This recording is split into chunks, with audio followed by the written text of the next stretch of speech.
बिस्मिल्लाहिर्रहमानिर्रहीम। अस्सलाम वालेकुम रहमतुल्लाहि व बरकातुहू। उर्दू टैग में खुश आमदीद कहता हूँ। मैं हूँ आपका होस्ट मोहम्मद आसफ।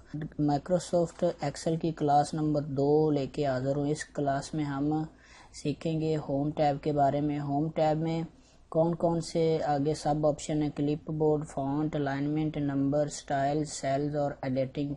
इस वीडियो में हम पहले 3 जो सब ऑप्शन है वो डिस्कस करेंगे। तो पिछले माइक्रोसॉफ्ट वर्ड की तरह इसमें भी क्लिप बोर्ड में कट, कॉपी, पेस्ट और फॉर्मेट पेंटर है। इसमें फॉर्मेट पेंटर एक ऐड है। उसके बाद अगला ऑप्शन है बोल्ड, इटैलिक और फॉन्ट का जो बॉर्डर देना और ये सारी चीज़ें। तो स्टार्ट करते हैं कट, कॉपी, पेस्ट में। यहाँ पे मैं कुछ चीज़ यहाँ पे लिख देता हूँ।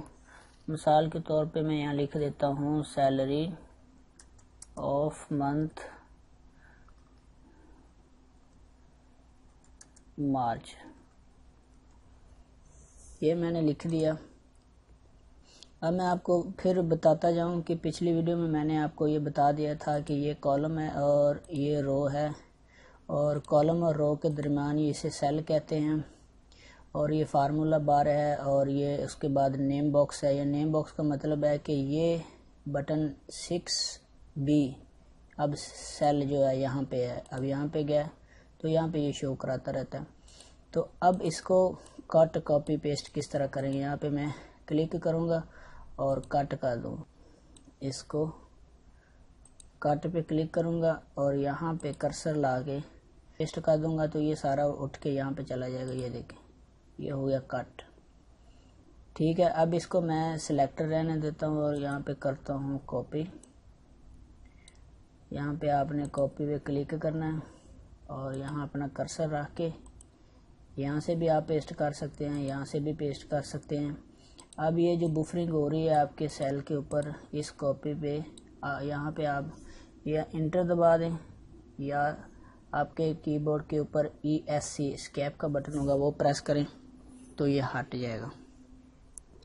अब कट, कॉपी, पेस्ट के बाद अगला ऑप्शन है फॉर्मेट पेंटर। फिलहाल यहाँ पे कोई फॉर्मेटिंग नहीं की हुई। मैं यहाँ पे इसको सिलेक्ट करता हूँ, इसको बोल्ड कर देता हूँ, थोड़ा इटैलिक कर देता हूँ, इसका कोई कलर इसे दे देता हूँ। ये मैंने कलर दे दिया और उसके बाद यहाँ पे कोई बॉर्डर लगा देता हूँ। ये हो गया। अब ये फॉर्मेटिंग हमने कैसे की, बोल्ड किया, इटैलिक किया और कलर दिया। अब इसी फॉर्मेटिंग को उठा के हम एक ही बटन पे क्लिक करने से ये सारी फॉर्मेट यहाँ आ जाएगी। तो कैसे आएगी, इसके लिए हमें फॉर्मेट पेंटर पे क्लिक करना पड़ेगा। ये सिलेक्ट है, आपने यहाँ पे क्लिक करना है। जब आप क्लिक करेंगे तो जो कर्सर के साथ प्लस का साइन बन जाएगा और साथ में ब्रश आ जाएगा। आपने यहाँ पे क्लिक कर देना है, सारी फॉर्मेटिंग यहाँ पे आ गई।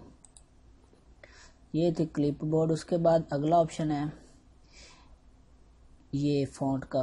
फ़ॉन्ट स्टाइल किस तरह चेंज करेंगे और फ़ॉन्ट्स। अब ये ड्रॉप डाउन बटन बना हुआ है, इस पर क्लिक करें तो आपको बहुत सारे फ़ॉन्ट्स मिलेंगे, बहुत सारे फ़ॉन्ट्स। आप अपनी मर्ज़ी के साथ यहाँ से फ़ॉन्ट चेंज कर सकते हैं, उसका स्टाइल चेंज कर सकते हैं, कोई भी फ़ॉन्ट रख सकते हैं जो आपको अच्छा लगे, जो आपको ज़रूरत के तहत अपनी मर्ज़ी के साथ आप कोई फ़ॉन्ट रखना चाहें। फ़ॉन्ट स्टाइल के फ़ॉन्ट के बाद अगला ऑप्शन है कि आपने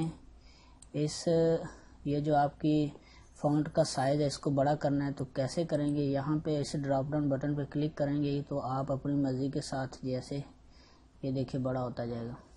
एक ये तरीका था ड्रॉप डाउन बटन वाला। दूसरा ये छोटा इंक्रीज़ फ़ॉन्ट साइज़ और डिक्रीज़ फ़ॉन्ट साइज़। छोटा ए का मतलब है डिक्रीज़ और बड़े ए का मतलब है इंक्रीज़। तो ये देखें, अब मैं इंक्रीज़ कर रहा हूँ तो ये फ़ॉन्ट स्टाइल साइज़ बड़ा होता जा रहा है और मैं डिक्रीज़ कर रहा हूँ तो कम होता जा रहा है। ये बोल्ड हो गया। इस पर जब क्लिक किया तो बोल्ड का बटन ऑन हो जाएगा तो ये थोड़ा सा आपका जो फ़ॉन्ट है बड़ा हो जाएगा। इटैलिक थोड़ा सा टेढ़ा हो जाएगा। आप ये थोड़ा सा इटैलिक टेढ़ा हो जाएगा। अंडरलाइन का मतलब है इसके नीचे अंडरलाइन लग जाएगी। अब इसके साथ ये अंडरलाइन के साथ छोटा सा ड्रॉप डाउन बटन बना है, इस पर क्लिक करेंगे तो डबल अंडरलाइन भी लग जाएगी और छोटी अंडरलाइन भी सिंगल भी लग जाएगी। ये देखिए, ये डबल अंडरलाइन लग गई। और उसके बाद अगला ऑप्शन है बॉर्डर का, ऑल बॉर्डर। यहाँ पे आप क्लिक करें तो आप अपनी मर्ज़ी के साथ बॉटम पे बॉर्डर लगा सकते हैं, टॉप पे, लेफ़्ट राइट, नो बॉर्डर कर सकते हैं, ऑल बॉर्डर कर सकते हैं, आउटसाइड बॉर्डर कर सकते हैं, अपनी मर्ज़ी के साथ ही लाइन दे सकते हैं, रेज कर सकते हैं, ड्रा टेबल, ड्रा बॉर्डर भी कर सकते हैं। तो ऑल बॉर्डर पे क्लिक किया तो आप देखिए सारा इसके ऊपर बॉर्डर लग गया। फिर दोबारा इसे यहाँ पे क्लिक किया और नीचे आप या लाइन पे क्लिक करेंगे ना, लाइन स्टाइल पे, तो आप अपनी मर्ज़ी के साथ यहाँ से लाइन मोटी जितनी जो भी आपको चाहिए लाइन वो ले सकते हैं। उसके बाद मोर बॉर्डर पे क्लिक करने से आपको यहाँ से अपनी मर्ज़ी के साथ बॉर्डर को एडिट कर सकते हैं। एक ये हो गया। उसके बाद अगला ऑप्शन है कि आप यहाँ पे फिल कलर कर सकते हैं बैकग्राउंड जो है सेल का उसको। तो मैं यहाँ पे ड्रॉप डाउन बटन पे क्लिक करूँगा, ये देखें जो सेल का कलर है ना वो फिल हो जाएगा, जो आप अपनी मर्ज़ी के साथ चेंज कर सकते हैं, रख सकते हैं। अगर आपने इसको हटाना है तो फिर सिलेक्ट करें, उसके बाद यहाँ ड्रॉप डाउन बटन पे जाएं, नो फिल कर दें और ये हो गया। उसके बाद अगला है जो आपका फ़ॉन्ट कलर है आप उसको चेंज कर सकते हैं। या ड्रॉप डाउन बटन छोटा सा, इस पर क्लिक करूँगा तो ये ऑटोमेटिक है। उसके बाद बाकी थीम्स कलर हैं, ये देखें, और अपनी मर्ज़ी के साथ कोई भी कलर आप सेलेक्ट कर सकते हैं। ये स्टैंडर्ड है। मोर कलर पे जाएंगे तो आप यहाँ से कस्टमाइज कलर भी कर सकते हैं। ठीक हो गया। और उसके बाद फ़ॉन्ट्स के बाद अगला है अलाइन का। इसको मैं थोड़ा सा बड़ा कर लेता हूँ। अब अलाइन पे क्लिक करूँगा तो ये देखें, ये राइट, ये सेंटर, ये लेफ़्ट। अब माइक्रोसॉफ्ट वर्ड में सिर्फ ये सेंटर अलाइन और लेफ़्ट साइड से ये नहीं था, ये ऊपर वाली अलाइनमेंट नहीं थी, यानी कि टॉप अलाइन ऊपर चली जाएगी, ये मीडियम दरम्यान में आ जाएगी, ये बिल्कुल नीचे चली जाएगी। ये अलाइन का ऑप्शन था। और उसके बाद ये देखें अगला है ओरिएंटेशन, आप इसको दे सकते हैं। ये देखें, अब जब ओरिएंटेशन पे क्लिक करेंगे तो आपने कैसे देनी है, नीचे से ऊपर, ऊपर से नीचे, वर्टिकल देनी, रोटेट अप करना है, रोटेट टेक्स्ट डाउन करना है, फॉर्मेट सेल अलाइन करना है। तो मैं आपको ये देखें एक मिसाल दे देता हूँ। ये ऐसे सैलरी ऑफ मंथ ऐसे हो जाएगा। अगर आपने इसको एंगल देना तो इस तरह हो जाएगा, ये इस तरह भी हो जाएगा, इस तरह भी हो जाएगा। उसके बाद अगला है डिक्रीज इंडेंट और इंक्रीज इंडेंट। अब मैं इसको मैंने सेलेक्ट किया, मैं डिक्रीज इंडेंट पे क्लिक करूँगा तो ये देखिए थोड़ा थोड़ा ऐसे डिक्रीज होता जाएगा, यानी कि आपका टेक्स्ट आगे की तरफ होता जाएगा, पीछे स्पेस आता जाएगा। अब डिक्रीज करूँगा तो वो वैसे पीछे हटता जाएगा। उसके बाद अगला ऑप्शन है कर्सर, यानी कर्सर को आपने कहाँ पे रखना है, left to right, right to left, यानी कि आपने अपनी राइटिंग इधर से इधर को लिखनी है या आपने इधर को इधर से लिखनी है। तो जो नॉर्मल है वो लेफ़्ट, ये यहाँ से राइट से लेफ़्ट की तरफ ही होती है। और उसके बाद अगला रैप टेक्स्ट।